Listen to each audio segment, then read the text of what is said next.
Mbrëma të nderuar teleshikues nga edicioni i orës 19 pas në lajme do të ndiqni. Një 37 vjeçar i arrestuar në akuzën e gatimeve seksuale dhe të bijës u larë në Burg sot nga gjykata e Korçës. Ai e ka mohuar akuzën, por prokuroria transmetoi një audio regjistrim skandaloz që vajza i kishte bërë të antit, i cili i kërkonte me këmbgulje të kryenin marrëdhënie seksuale. Kontrollet përmes dronëve kanë lehtësuar punën e policisë për të identifikuar zonat e mbjellura me kanabis. Në fshatrat e Krujës u zbuluan disa parcela të bëra gati për mbjellje dhe ledhet me ujë që do të shërbenin për vaditjen e bimëve gjatë verës. Më parë këto inspektime kryeshin nga Guardia di Finanza italiane. Qeveria forcon ligjet për të ndaluar qytetarët të hedhin mbeturinat në mjediset publike, por në Rogozhin është vetë kompania e pastrimit dhe bashkia që pasi i grumbullon mbeturinat në qytet, i shkarkon në lumin Shkumbin. Prej vitesh lumi shërben si landfill. Për të tretën ditë me radhë, numri të prekurve nga korona vazhdon të jetë relativisht i lartë. Sot u njoftuar për 17 të rinj, të cilët i shtohen listës të infektuarve. Megjithatë, nga spitali vazhdojnë të dalin pacient të shëruar dhe prej 2 javësh nuk është shënuar asnjë viktimë. Kryeministri Rama paralajmëron lehtësim total që nga e hëna, ndërsa në fundjavë në Tiranë dhe qytete të tjera shënohen situata absurde. Rrugët dhe tregjet janë të ngarkuara me makina e njerëz, ndërsa patrulla policie vazhdojnë të vendosin gjoba në përpjekje për të penguar qarkullimin e lirë. Italia, vendi më i goditur nga koronavirusi në Evropë, do të marrë frymë nga dita e hënë. Qytetarët do të lëvizin brenda qyteteve dhe rajonit. Gjithashtu, një pjesë e mirë e bizneseve do të rinisin aktivitetin. Qeveria greke ka urdhëruar hapjen e plazheve që nga kjo javë për pushuesit vendas.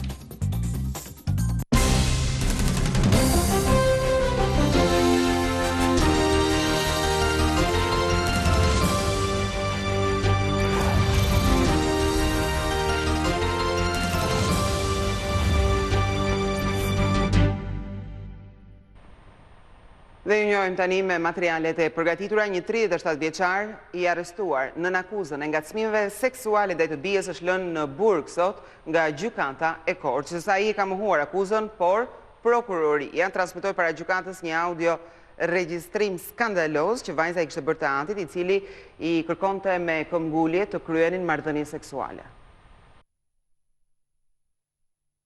Rodolf Merolli, denoncuar për ngacmimin seksual të vajzës së tij, nuk i ka pranuar akuzat në sallën e gjyqit. 37 vjeçari ka mohuar para tokave të zeza ta ketë kryer një veprim të tillë me të bijën 18 vjeçare, por deklaroi se ka qenë i dehur. Pavarësisht pretendimeve të tij, gjykata e la në burg 37 vjeçarin nga Maliqi.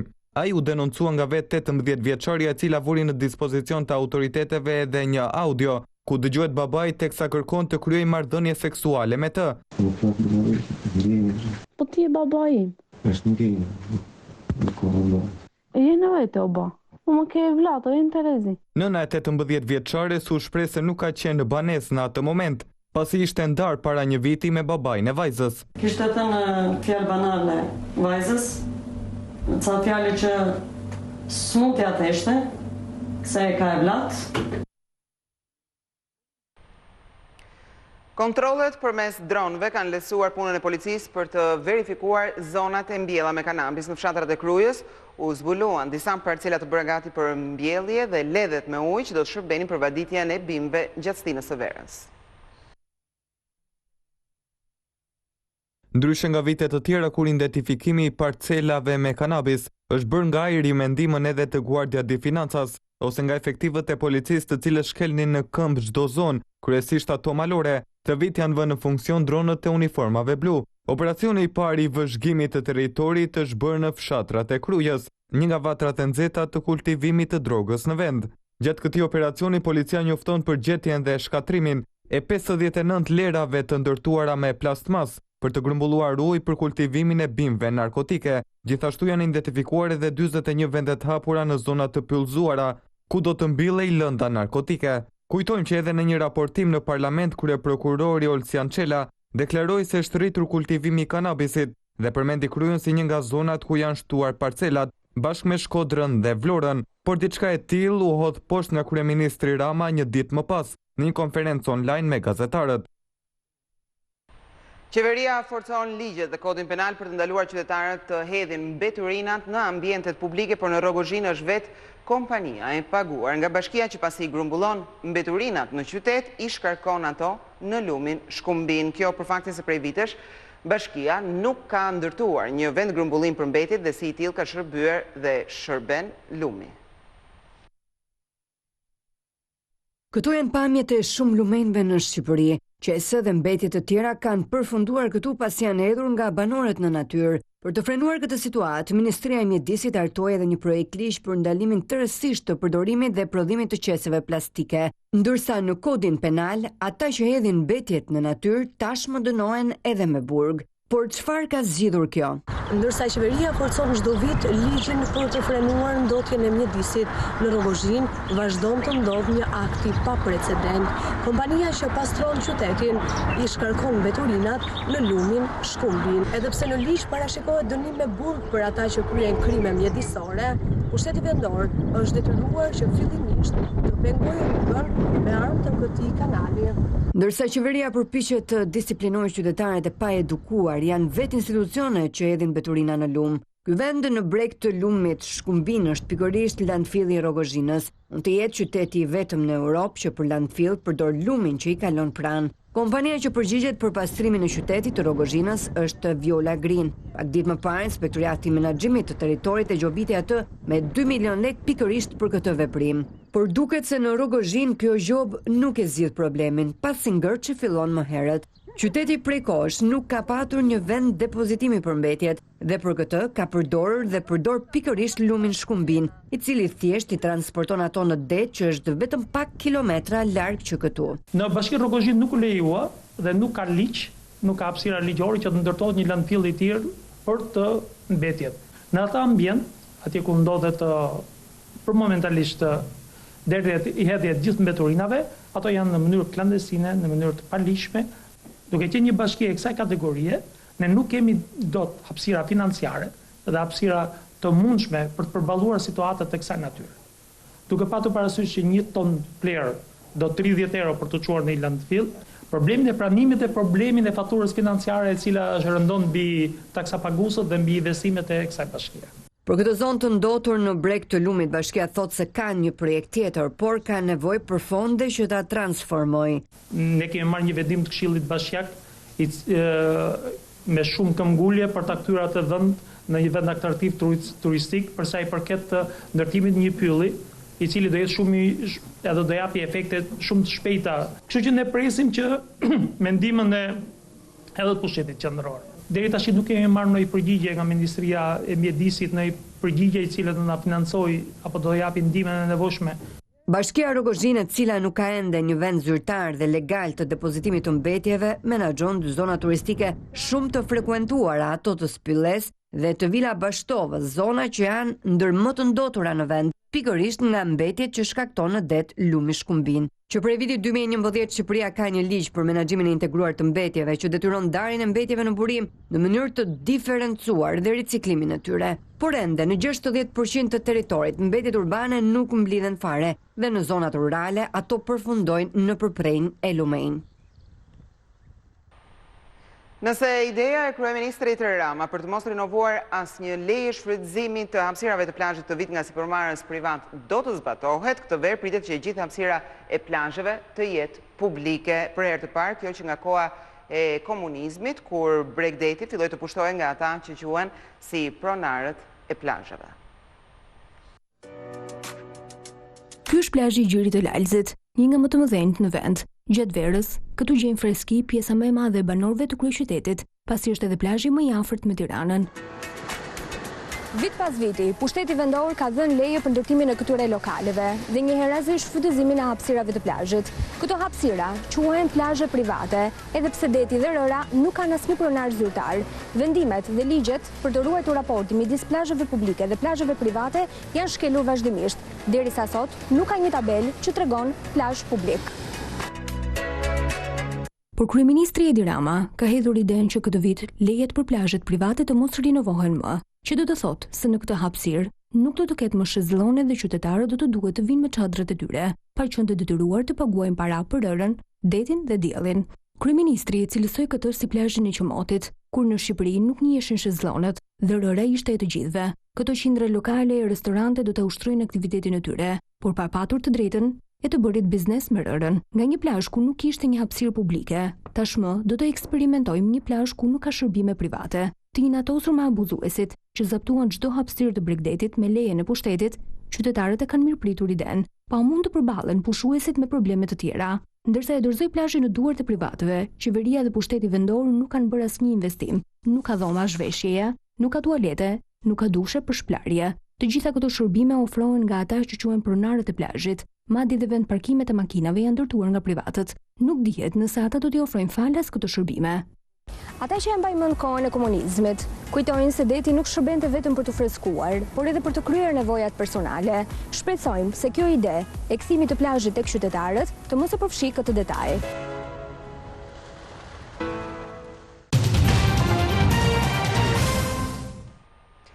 Për të tretën ditë me radhë, numri të prekurve nga koronavirusi vazhdon të jetë relativisht i lartë. Sot u njoftua për 17 të rinj, të cilët i shtohen listës së të infektuarve. Megjithatë, nga spitali vazhdojnë të dalin pacient të shëruar dhe prej 2 javësh nuk është shënuar asnjë viktim. Prej 3 ditësh është regjistruar një numër më i lartë i rasteve të reja, ku edhe sot në vendin ton kanë dalë pozitiv me COVID-19 17 persona. Ndër të gjithë personat e testuar, 48 janë personel shëndetësor. Të gjithë fatmirësisht kanë rezultuar negativ. Rastet e reja janë kryesisht në Tiranë dhe në Durrës. 8 raste kemi në Tiranë, 8 në Durrës dhe 1 në Krujë. Hetimi epidemiologjik ka treguar se shumica e rasteve janë kontakte të rasteve pozitive dhe vetëm disa janë raste të reja. Vatër infeksioni ditët e fundit është ndërruar një fasoneri në Durrës. Fasoneria e cila ndodhet pas meje në lagje numër 13 Durrës është kthyer në vatrën e re të përhapjes së COVID-19. 16 nga 17 rastet aktive në qytetin e Durrësit i përkasin pikërisht këtij subjekti. 9 pacientë të tjerë janë shtuar listës së të shëruarve. Në të gjithë vendin deri më sot janë konfirmuar 933 qytetarë me COVID-19, ku 77% e tyre aktualisht janë të shëruar. Në të gjithë vendin janë 188 persona aktiv me COVID-19, kryesisht në Tiranë, në Durrës, në Krujë, në Kamës dhe në Berat. Situata në 2 spitalet Covid është e njëjtë si një ditë më parë. Situata në spitale paraqitet e qëndrueshme. Kemi 19 pacientë të shtruar dhe vetëm 4 prej tyre janë në terapi intensive. Prej 2 javësh tashmë në vendin tonë nuk është shënuar asnjë rast humbje jete nga virusi. Kryeministri Rama paralajmëroi masa lehtësuese të cilat nga e hëna do të japin frymarrje të plot shoqërisë. Ndërsa në fundjavë në Tiranë dhe qytete të tjera shënohen situata absurde, rrugët dhe tregjet janë të zhurmshme dhe të ngarkuara me njerëz dhe automjete, ndërsa patrulla policie vazhdojnë të vendosin gjoba me pretendimin për të penguar qarkullimin e lirë. Paradoksale mund të quhet situata sidomos në ato që u etiketuan si zona të kuqe, me masa të vendosura nga autoritetet për të parandaluar përhapjen e COVID-19. Ekziston ende fasha orare 17:30 për të mbyllur në shtëpi, si dhe e diela karantinë totale për bizneset. Në fundjavë, lëvizja bëhet me turne, paradite të moshuarit dhe më pas prindrit me fëmijë. Këto janë masat në fuqi, por kjo është situata këtë të shtunë në Tiranë, një qytet që jeton një ditë më së normale. Në rrugë ka trafik makinash, lëvizje njerëzish, pas një distancë dhe masa sigurie dhe tregje të zhurmshëm. Por në disa qytete situata është më kaotike se kur. Në Bregdet, policia mendon të vërë më shumë rregull. Të paktët janë ata që kanë guxuar të dalin në bregun e Gjirit të Lalzit dhe më pas janë larguar nga policia. Një ditë më parë një skuadër policie u bë autore një ndalimi të dhunshëm të një adoleshenti që po lëvizte me biçikletë. Këto janë pamje që shkaktuan një reagim masiv në rrjet ndaj masave tashmë edhe pa kuptim. Pas këtyre reagimeve, zyrtarët e policisë morën masën e pezullimit nga detyra për njërin nga efektivët që qëllojnë ndaj këtij adoleshenti. Në një kohë kur janë reduktuar ndjeshëm ndërshkimet në rrugë, sheshi i teatrit është kthyer në burim gjobash. Policia njoftoi sot se ka ndëshkuar dhe u ka hequr lejen e drejtimit 46 personave të cilët qëndronin te godina e teatrit, për të cilën tashmë është marrë vendimi të prishet. Mes tyre është edhe kryetaria e LSI-s Monika Kryemadhi dhe një pjesë e madhe e drejtuesve të kësaj partie që u bashkuan protestës për teatrin. Italia, vendi më i goditur nga koronavirusi në Evropë, do të marrë frymë nga dita e hënë. Qytetarët do të lëvizin brenda qyteteve dhe rajonit, gjithashtu një pjesë e mirë e bizneseve do të rinisin aktivitetin, ndërsa nga 3 qershori do të lejohet lëvizja e lirë e njerëzve dhe mallrave në të gjithë territorin e vendit.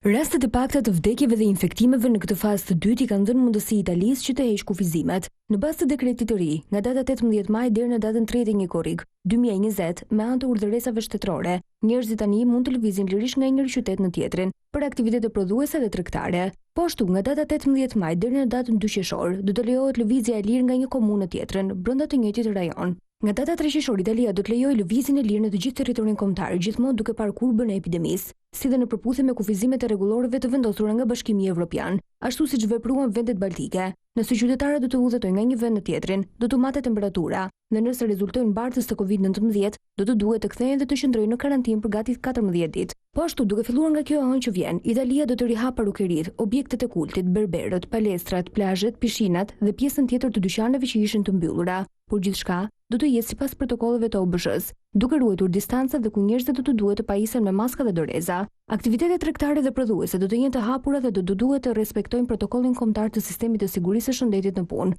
dhe atë të distancimit social. Më herët, gjatë javës së kaluar, qeveria miratoi një paketë për gati 55 miliardë eurosh për të kompensuar familjet dhe bizneset që po vuajnë nga kriza e pandemisë. Italia kishte një prej bilanceve më tragjike të vdekjeve për shkak të COVID-19, por nivelet e infektimit kanë rënë ndjeshëm gjatë ditëve të fundit. Në këto 24 orë, numri i viktimave është rritur me gati 242, duke e çuar numrin e përgjithshëm të tyre në 31.610 vdekje.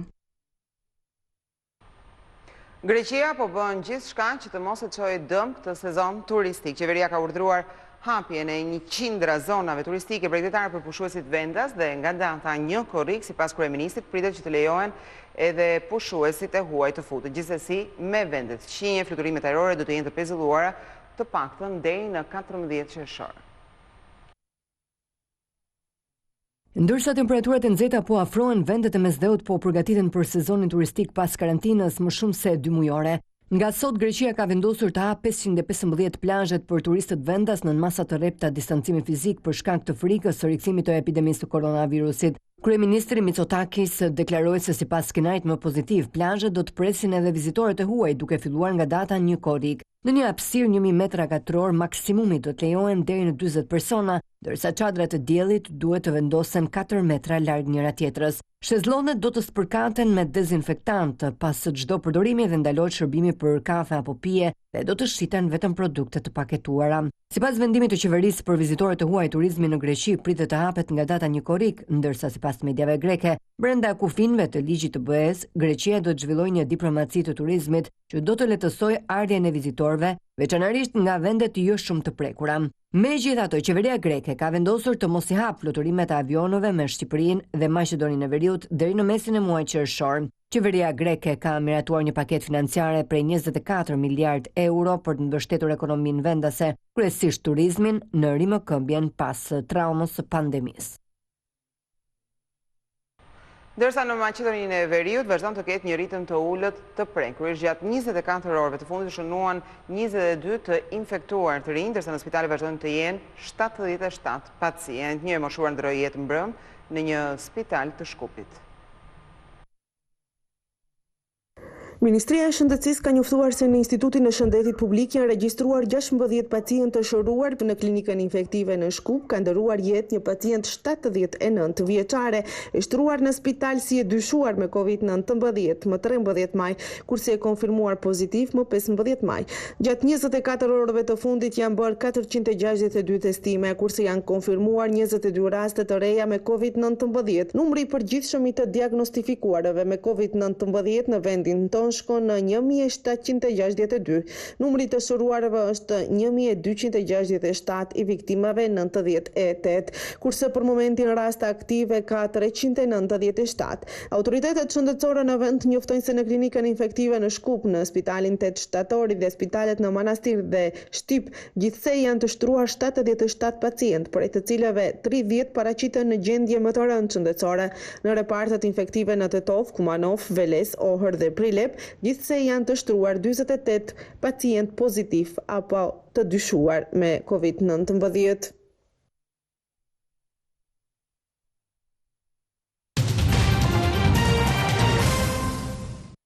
Kjo është stina e bollëkut në bujqësi dhe fermerët janë duke nxjerrë gjithnjë e më shumë prodhime në treg. Ata janë të vetmit që nuk kanë njohur as izolim dhe as karantinë, por tashmë fshatarët kanë problemin e tregjeve. Në Divjak ishte edhe kryetari i Demokratëve Lulzim Basha që bisedoi me banorët pikërisht për këto probleme. Kreu i Demokratëve Lulzim Basha ishte sot në Divjak ku dëgjoi ankesat e shumta të fermerëve, të cilët u shprehën për mungesën e mbështetjes nga qeveria, sidomos në këtë kohë të epidemisë. As i lloj subvencionimi, as i lloj gjë, po më shtore 100 lekë për kile. Populli do buk, do të haj.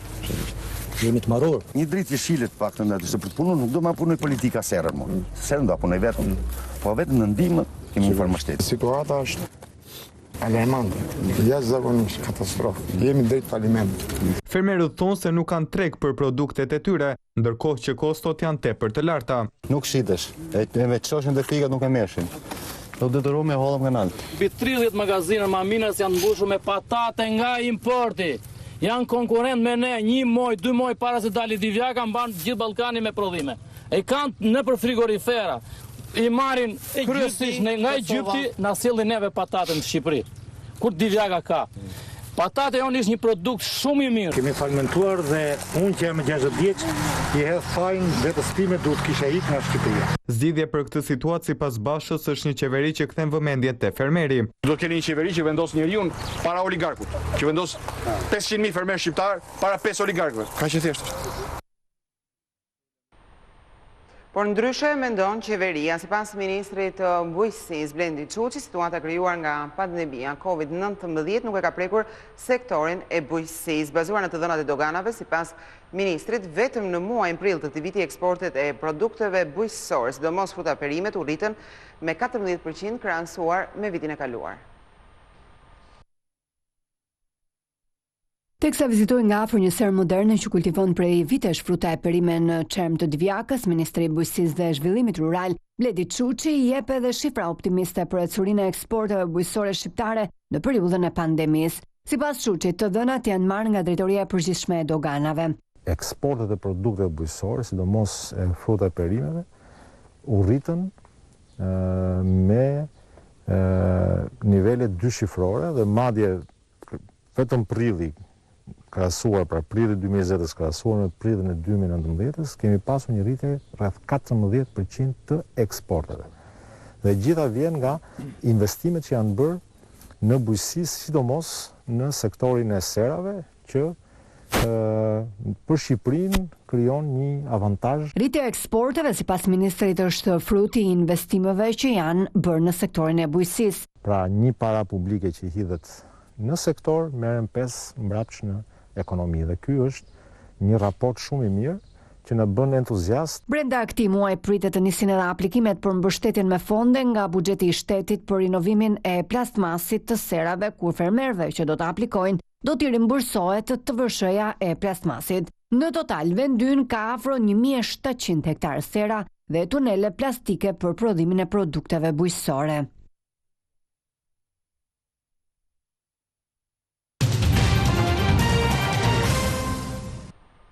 Në Maqedoninë e Veriut nuk ka ende një datë për zgjedhjet e parakohshme të cilat u shtyn për shkak të situatës pandemisë. Udhëheqësit politik do të takohen ditën e hënë me presidentin në përpjekje për të dakordsuar këtë datë se kur do të ftojnë popullin të zgjedh parlamentin dhe qeverinë e re. Takimi i liderëve të partive politike parlamentare tek presidenti Stevo Pendarovski do të mbahet të hënën në ora 12, kanë konfirmuar nga kabineti presidencial. Në këtë takim liderët do të bëjnë edhe një përpjekje për arritjen e konsensusit për datën e mbajtjes së zgjedhjeve të parakohshme parlamentare. Ndryshe liderët e 7 partive, kryeministri teknik Oliver Spasovski dhe kryeparlamentari Talat Xhaferi, të martën u takuan tek presidenti Pendarovski, por pa arritur një marrëveshje për datën e mbajtjes së zgjedhjeve të parakohshme parlamentare. Zgjedhjet duhet të mbaheshin më 12 prill, mirë po u anuluan për shkak të epidemisë së koronavirusit. Lideri social-demokrat Zoran Zaev në këtë takim prezantoi qëndrimet se zgjedhjet duhet të mbahen më 14 qershor, ndërkaq lideri i VMRO DPMNE-s refuzoi të flasë për datën derisa nuk plotësohen kushtet. Partitë politike shqiptare u prezantuan me qëndrimet se dritën jeshile për mbajtjen e zgjedhjeve duhet ta kenë autoritetet shëndetësore dhe se se prioritet mbetet shëndeti i qytetarëve. Opozita shqiptare me qëndrimin se zgjedhjet duhet të mbikëqyren edhe nga misioni i OSB Ohdirit. Presidenti Pendarovski dje vazhdoi situatën e jashtëzakonshme në vend edhe për 14 ditë të tjera.